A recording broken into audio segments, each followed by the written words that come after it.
Hello नमस्कार दोस्तों। आज हम लोग एक क्लास स्टार्ट कर रहे हैं और उस क्लास का नाम है यूजीसी नेट जेआरएफ क्लास। ठीक है। और ये क्लास किसके लिए है, सबसे पहले हम लोग उस पर बात करेंगे। तो आइए शुरू करते हैं। देखिए, जो बच्चे पीजी कर लिए हैं, ठीक है, जो बच्चे पीजी कर लिए हैं और पीजी करने के बाद यदि आप असिस्टेंट प्रोफेसर का तैयारी कर रहे हैं, ठीक है, असिस्टेंट प्रोफेसर का तैयारी करना चाह रहे हैं, असिस्टेंट प्रोफेसर बनना चाह रहे हैं, तो उसके लिए क्या क्राइटेरिया है, कैसे शुरू करें, कैसे असिस्टेंट प्रोफेसर बन सकते हैं, इसके लिए हम लोग आज इस क्लास में हम लोग आज जानेंगे। तो चलिए सबसे पहले शुरू करते हैं कि असिस्टेंट प्रोफेसर की तैयारी कैसे होती है। तो सबसे पहले असिस्टेंट प्रोफेसर के लिए आपको पीजी पास होना होगा। ठीक है। पीजी में कम से कम आपको 55% नंबर रहना चाहिए। यदि आप पीजी कर लिए हैं, जिस भी सब्जेक्ट से किए हुए हैं, उसमें आपको 55% नंबर होना चाहिए। और जिस सब्जेक्ट से आप पीजी किए हैं, उसी सब्जेक्ट से आप जो है असिस्टेंट प्रोफेसर बन सकते हैं। ठीक है। इसके लिए आपको एलिजिबिलिटी क्राइटेरिया जो रखी गई है वो रखी गई है कि कम से कम आपका नेट पास होना चाहिए, यानी एनटीए के द्वारा जो एग्जाम कराई जाती है, यानी नेशनल टेस्टिंग एजेंसी के द्वारा जो यूजीसी की तरफ से यूजीसी नेट कंडक्ट करवाई जाती है। जो बच्चे आर्ट्स से रहते हैं, सोशल साइंस से रहते हैं, कॉमर्स से रहते हैं, उसको यूजीसी नेट देना पड़ता है। और जो बच्चे साइंस बैकग्राउंड से रहते हैं, ठीक है, जो बच्चे साइंस बैकग्राउंड के होते हैं, उसको CSIR नेट देना होता है। ठीक है। यानी ये साइंस वाले के लिए होता है और यूजीसी नेट जो होता है वो आर्ट वाले के लिए हम लोग कह सकते हैं, यानी आर्ट और कॉमर्स वाले के लिए होता है। ठीक है। तो ये दो तरीके का एग्जाम होता है और ये आपको कम से कम पास होना होगा। इसके बाद आप जो है नेट पास कर, यदि आप पीएचडी कर लिए हैं, नेट पास के बाद आप पीएचडी कर लिए हैं, ठीक है, तो पीएचडी भी आपकी एलिजिबिलिटी है। ठीक है। तो नए रूल के अकॉर्डिंग, क्योंकि आपको पता है कि बिहार में नया ड्राफ्ट आ गया है यूजीसी असिस्टेंट प्रोफेसर बनने के लिए, तो आप या तो नेट है या तो पीएचडी है। ठीक है। पहले पीएचडी और पीएचडी करेंगे कैसे, उस पर भी थोड़ी सी बता देते हैं आपको कि पीएचडी करने के लिए जो पहले पीएचडी होती थी वो अलग अलग यूनिवर्सिटियों के द्वारा पैट का एग्जाम कंडक्ट करवाया जाता था और उसमें बच्चे जो है पास करते थे और पीएचडी उनका हो जाता था। लेकिन अब जो है नए नियम के तहत, यानी जो लोग 2024-25 सेशन से करना चाह रहे हैं, उनके लिए नेट पास होना अति आवश्यक है। बिना नेट के आप पीएचडी नहीं कर सकते हैं और नेट के स्कोरिंग पे ही आपको पीएचडी में नामांकन भी मिलेगा, है ना, क्योंकि आपको नेट का वेटेज जो है यहाँ पे 80% दे दिया गया है। यदि आप नेट पास है तो नेट का जो वेटेज है कितना में होगा, और आपका 80% होगा, और बाकी जो इंटरव्यू होगा, ठीक है, उसका जो वेटेज है वो आपका 20% है। इंटरव्यू का भी जो वेटेज है वो कितनी है, तो वो है आपका 20%। ठीक है। कुल मिला के आपको कितनी स्कोरिंग करते हैं उसके हिसाब से आपको पीएचडी में नामांकन मिल जाएगा। तो ये हो गया आपका पीएचडी करने का। तो नेट और पीएचडी दोनों में से कोई एक एलिजिबिलिटी आपकी होनी चाहिए असिस्टेंट प्रोफेसर बनने के लिए। अब देखिए, जब आप नेट है, पीएचडी है, तब आगे क्या करना है, उसके बाद परमानेंट बहाली में, यानी आप लोग चाहते हैं कि परमानेंट हम लोग असिस्टेंट प्रोफेसर बने, तो उसके लिए आपका रिटन एग्जाम होना है। क्या होना है, रिटन एग्जाम होना है। उस रिटन एग्जाम में जो है आपका जो स्कोर आएगा वो 200 का होना है। ठीक है। 200 में जो है 175 नंबर का आपका रिटन होगा और 25 नंबर का आप कह सकते हैं यहाँ पे इंटरव्यू रखा गया है। 175 नंबर का रिटन और 25 नंबर का इंटरव्यू। 25 नंबर के इंटरव्यू में भी आपको 13 नंबर और 12 नंबर करके डिस्ट्रीब्यूशन कर दिया गया है कि यदि आप टीचर बनना है यानी असिस्टेंट प्रोफेसर बनना है, यानी इसमें आपको क्या करना है, जो आपका एक तरह का लेक्चरर बनना है, तो पढ़ाना है बच्चों को। तो पढ़ाने की कौशल क्षमता कितनी है उसका डेमो प्रेजेंटेशन आपका लाइव रिकॉर्डिंग में होगा, यानी आपका वीडियोग्राफी मतलब रिकॉर्डिंग होगा, है ना। ऐसे व्हाइट बोर्ड रहेगा और सामने जो है आपका जो पढ़ाइएगा उसका रिकॉर्डिंग होगा, ताकि कोई तरह का पक्षपात ना हो कि कौन बच्चे कैसे पढ़ा रहे हैं। तो उस पर यानी एक तरह के डेमो क्लास आपसे लिया जाएगा और उसका यहाँ पे 13 नंबर आपको दिया जाएगा। उसके बाद अगर हम बात करें 12 नंबर, तो 12 नंबर जो है पर्सनल इंटरेक्शन जो होगा, जो बोर्ड होंगे, बोर्ड के साथ जो आपका पर्सनल इंस्ट्रक्शन होगा, इंटरेक्शन होगा बातचीत का, तो उसके अनुभव के आधार पे बोर्ड आपको 12 नंबर में कितने नंबर प्रोवाइड करते हैं। तो इस कुल मिला के आपको 25 नंबर का इंटरव्यू है और आप इसमें कितना स्कोरिंग करते हैं और फिर रिटर्न में कितना लाए हैं, दोनों मिला के आपका मेरिट बनेगा। ठीक है, तो ये था असिस्टेंट प्रोफेसर बनने की जो है तैयारियां कि कहां से क्या। अब हम लोग यहाँ पे चूंकि क्लास करवा रहे हैं यूजीसी नेट का, तो यूजीसी नेट कैसे पास करें, तो सबसे बड़ा विषय तो अपने आप में यही है कि हम लोग नेट कैसे पास करें। ठीक है, क्योंकि नेट भी पास करना इतना आसान नहीं हो पाता है। हाँ, लेकिन आप लोग अगर कंटिन्यू तैयारी करेंगे, ठीक है, आप लोग चाहते हैं कि हम नेट पास कर जाएं, नेट पास करके जो है असिस्टेंट प्रोफेसर में बैठे, क्योंकि आपको पता है कि जो रिटन एग्जाम होगी, जो रिटन एग्जाम होना है उसमें इसमें बैठने के लिए सिर्फ इस एग्जाम में एलिजिबल होने के लिए आपको कम से कम क्या होना चाहिए, नेट होना चाहिए। यदि आप नेट नहीं है तो पीएचडी होना चाहिए। ठीक है, तो पीएचडी का तो बहुत थोड़ा सा टाइम टेकन ज्यादा लेता है इसमें, तो ये बहुत सारे बच्चे का नहीं हो पाता है। लेकिन नेट अगर आप चाहेंगे तो नेट की तैयारी है, क्योंकि नेट का जो एग्जाम होता है, इसका जो एग्जाम पैटर्न है, ये साल में यानी एक साल में कहेंगे, एक साल में 2 बार होता है, एक साल में 2 बार होता है। ठीक है, एक होता है आपका जून में, इसका फॉर्म आता है जून में, और दूसरा होता है दिसंबर में। ठीक है, चलिए ऐसे समझ आइए। ठीक है, एक होता है जून में और एक होता है आपका दिसंबर में। तो एक साल में 2 बार एग्जाम इसका होता है। लगभग जून के आसपास, मई जून के आसपास इसका फॉर्म जो है भरा जाता है और जून जुलाई तक इसका एग्जाम भी हो जाता है। दिसंबर वाला भी कहें तो आपका जो है नवंबर के आसपास फॉर्म आ जाएगा और दिसंबर में इसका एग्जाम हो जाएगा और जनवरी फरवरी तक इसका रिजल्ट आ जाता है। तो इस तरह से साल में इसका जो है 2 बार एग्जाम होता है यूजीसी नेट का या सीएसआर नेट का।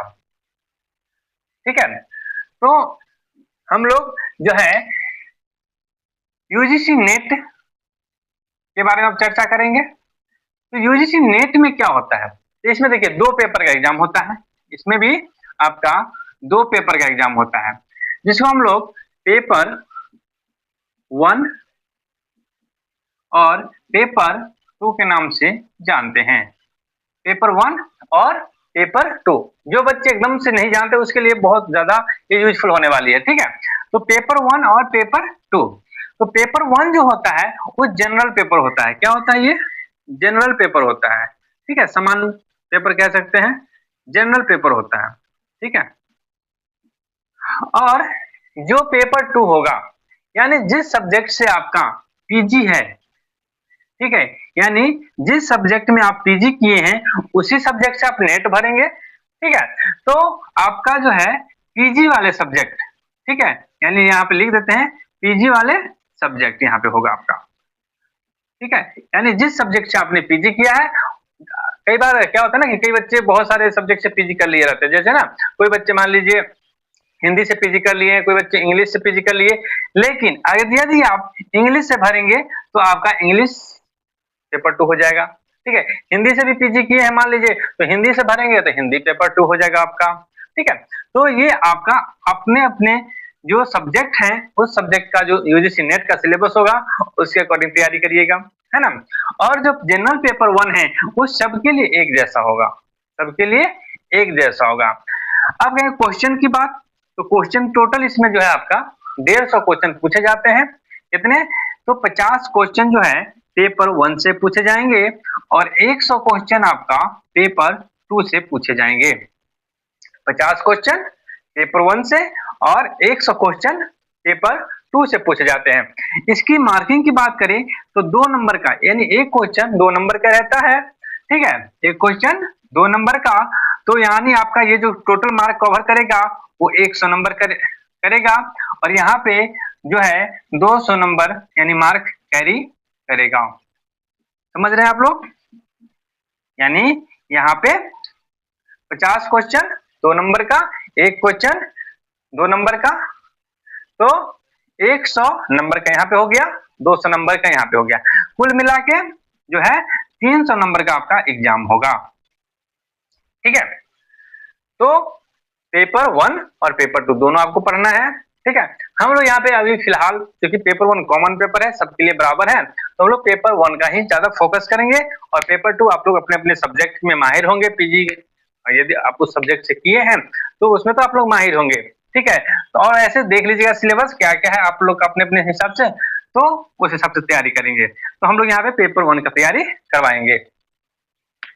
तो ये था पूरा पैटर्न। अब इसमें जो भी आपको क्वेरी होगा, कुछ और भी बच्चे कुछ पूछना चाह रहे होंगे, तो आप बेझिझक जो है कमेंट बॉक्स में कमेंट करके पूछ सकते हैं। अब हम लोग बात करेंगे, ये तो हो गया पूरा, और इसका जो एग्जाम होता है ना वो सीबीटी होगा, यानी कंप्यूटर बेस्ड टेस्ट होगा। ये मत समझिएगा कि हमको ऑफलाइन होगा, ये ऑनलाइन एग्जाम होता है। ठीक है, ये एग्जाम हमेशा ऑनलाइन होती है, इस पर ध्यान दीजिएगा। तो यदि कई बच्चे कंप्यूटर अगर नहीं सीखे हैं तो सबसे पहले उनको कंप्यूटर सीखना अत्यंत आवश्यक है। ठीक है, क्योंकि जब तक आप कंप्यूटर चलाना नहीं जानेंगे तो फिर आप क्वेश्चन भी सही नहीं कर पाएंगे। कई सारे बच्चे होते हैं ना जो यूजीसी नेट का एग्जाम देते हैं, वो बहुत बच्चे कंप्यूटर ही नहीं जानते रहते हैं। ठीक है, और इसकी वजह से उसका एग्जाम जो है नहीं निकल पाता है। तो कंप्यूटर भी सीखे रहिएगा आप लोग। वैसे आज के समय तो हर आदमी कंप्यूटर सीखे हुए हैं, लेकिन जो लोग नहीं सीखे उनके लिए कह रहे हैं। चलिए, अब पेपर 1 की अगर हम बात करें, पेपर 1, तो पेपर 1 में जो है लगभग आपका 10 यूनिट है। ठीक है, 10 यूनिट यानी एक तरह से ये कह सकते हैं कि 10 अध्याय है। ठीक है, और एक अध्याय से, एक यूनिट से लगभग 5 क्वेश्चन रहेंगे। एक यूनिट से कितने क्वेश्चन? 5 क्वेश्चन, ये फिक्स है। कभी कभी 1 ही 2 आगे पीछे हो सकता है, लेकिन 5 जो है फिक्स रहता है। तो इसमें से अगर 10 यूनिट देखेंगे तो 10 यूनिट से कितने क्वेश्चन हो गए? 5, यानी 50 क्वेश्चन ऐसे हो जाते हैं। तो आपको ऐसे नहीं पढ़ना है कि एक यूनिट बहुत अच्छा पढ़ लिए और दूसरी यूनिट पे ध्यान ही नहीं दिए, यानी क्योंकि आपका जो क्वेश्चन का वेटेज है वो हर यूनिट से क्या है? बराबर है, हर यूनिट से बराबर है, इसीलिए आपको प्रत्येक यूनिट को टच करना है। ठीक है, अब इस पे हम लोग एक बार डिस्कस ये कर लेते हैं कि आपके यूनिट कौन कौन से रहेंगे। ठीक है, थोड़ा सा यूनिट 1 में क्या पूछा जाएगा। ठीक है, तो यूनिट 1 में आपका जो है शिक्षण अभिवृत्ति, यानी हम ये कह सकते हैं कि यूनिट 1 में जो है आपका शिक्षण अभिवृत्ति, शिक्षण अभिवृत्ति। ठीक है, या इसी को हम लोग अभिक्षमता भी कहते हैं।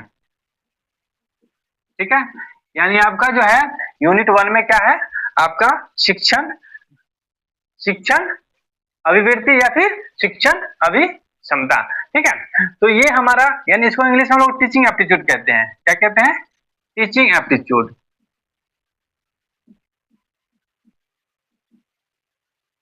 ठीक है, टीचिंग एप्टीट्यूड इंग्लिश में इसको कहते हैं।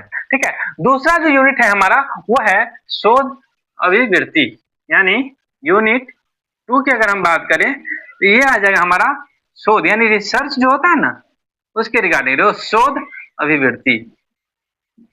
ठीक है, शोध अभिवृत्ति।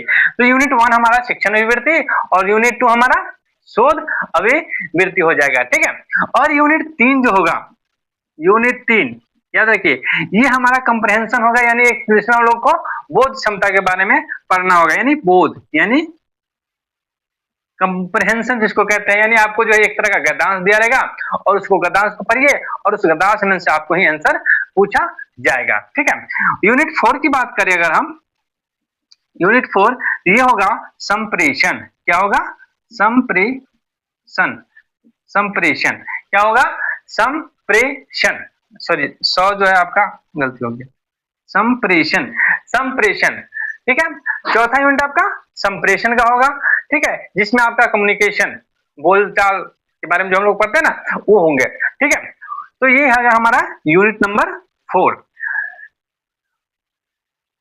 यूनिट 5 की बात करें, यूनिट 5, यूनिट 5 में आपका गणितीय, मतलब कुछ बीज गणित, मतलब गणित के रूप में कुछ पढ़ना होगा। यानी आपका जो गणितीय तर्क होता है ना, इसको कहते हैं गणितीय तर्क, यानी गणितीय तर्क ही होता है, ठीक है। गणितीय तर्क, ये हमको पढ़ना होगा, गणितीय तर्क पढ़ना होगा, ठीक है। यानी एक तरह से ये कह लें कि मैथमेटिकल रीजनिंग होगा, मैथमेटिकल रीजनिंग। यूनिट 5 जो है आपका मैथमेटिकल रीजनिंग, ठीक है। समझ में आ रहा है सारे बच्चों को? ठीक है। उसके बाद जो यूनिट 6 होगा, यूनिट 6, यूनिट 6 में आपको जो है लॉजिकल रीजनिंग आएगा। क्या आएगा? लॉजिकल रीजनिंग, ठीक है। अभी बस ऐसे ही फ्रेमवर्क कर रहे हैं, उसके बाद एक एक करके हम लोग देखेंगे तो और डिटेल में समझ में आएगा कि यूनिट 6 लॉजिकल रीजनिंग आ गया, है ना। तो और यूनिट 7 जो है हमारा, वो आता है हमारा डीआई। क्या आता है? डीआई। यूनिट 7 में आपको पढ़ना होगा डीआई, यानी डाटा इंटरप्रेशन। क्या पढ़ना होगा?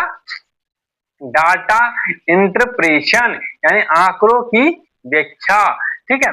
उसके बाद यूनिट 8, यूनिट 8 में क्या पढ़ना आपको? तो सूचना एवं संचार प्रौद्योगिकी, सूचना एवं संचार प्रौद्योगिकी, इसको हम लोग इंग्लिश में लिख देते हैं इंफॉर्मेशन एंड कम्युनिकेशन टेक्नोलॉजी, यानी इसको शॉर्ट में हम लोग आईसीटी करेंगे, यानी इंफॉर्मेशन एंड कम्युनिकेशन टेक्नोलॉजी। कोई दिक्कत नहीं। उसके बाद यूनिट 9 की बात करें तो यूनिट 9 में हम लोग को पढ़ना पड़ेगा लोक विकास और पर्यावरण। क्या पढ़ना पड़ेगा? लोक विकास एंड पर्यावरण, लोक विकास एंड पर्यावरण, पर्यावरण, ठीक है। इसके बारे में हमें पढ़ना होगा, ठीक है। और यूनिट 10 जो है हमारा सबसे लास्ट यूनिट, वो हम लोग शिक्षा के बारे में पढ़ रहे हैं। तो यहाँ पे उच्चतर शिक्षा प्रणाली, यानी यूनिट 10 लास्ट है शिक्षा के बारे में, यानी उच्चतर शिक्षा प्रणाली, उच्चतर शिक्षा प्रणाली। तो ये पूरे के पूरे जो है हमारा क्या है, पूरे के पूरे यूनिट 10 तक। कोई दिक्कत आप लोग को? एकदम समझ में आ रहा होगा। यूनिट 1 शिक्षण अभिवृत्ति, ठीक है। यूनिट 2 शोध अभिवृत्ति। यूनिट 3 बोध यानी कंप्रहेंशन, इसको हम लोग बोलेंगे इंग्लिश में। यूनिट 4 संप्रेषण। यूनिट 5 गणितीय तर्क। और unit 6 logical reasoning. Unit 7 DI. Unit 8 ICT. Unit 9 लोक विकास पर्यावरण। और यूनिट 10 उच्चतर शिक्षा प्रणाली, ठीक है। तो चलिए आज के क्लास में हम लोग इतना ही बस रखते हैं, ठीक है। अगले क्लास से हम लोग इसके बारे में पढ़ेंगे कि हमें शिक्षण अभिवृत्ति में क्या क्या पढ़ना है, उसका पहले हम लोग फ्रेमवर्क करेंगे, ठीक है। और उसके बाद क्लास को आगे बढ़ाएंगे। धन्यवाद।